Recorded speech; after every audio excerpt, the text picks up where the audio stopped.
हे संगवारी हो, welcome to दीदी मन के तीजा व्लॉग। तीजा के उपलक्ष्य में दीदी हा बनावा थे शिवलिंग, जो कि बहुत अच्छा तरीका से बना रहे थे। इतना बांधो मोला नहीं आए तो देख सकते हो, मुठिया रोटी कस बेला थे अभी सांप बनाए बार। और ये हरे हमारे घर के जज, जो कि कहाँ जाता अभी नहीं पता। तो आओ आगे देखथन संगवारी हो। तो रोटी बनाए के एकदम चला थे भका भक तैयारी, एकदम तगड़ा टाइप से देख सकते हो। साना थे सब, तो कटवाल कांटा थे, तो उमग भी फुल तैयारी चला थे।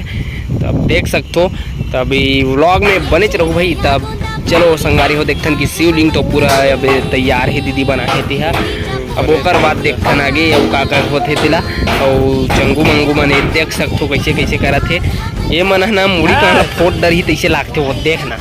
अरे अब ओकर बाद आगे चलथन तो सबो सना गे संगवारी हो, कटवक तैयारी चलत है। अभी देखथन चूल्हा में तेल हम मार चुके हैं, काबर की रोटी बनाए फुल तैयारी चलत है अभी।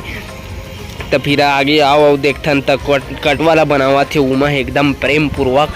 ओकर बाद वो दे अंगाकर रोटी, नहीं अंगाकर रोटी नोहारे जी।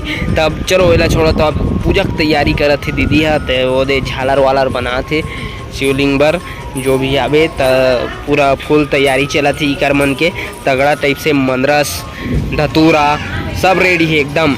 अब थाली में अब सजा रही से, जो भी अब पूजा पाठ भी ढम ढम ढोलकिया बाजे, फुलवा के फुलेरा साजे। ढम ढम ढोलकिया बाजे, फुलवा के फुलेरा साजे। धनी बर रीत जागे वो तीजा पोरा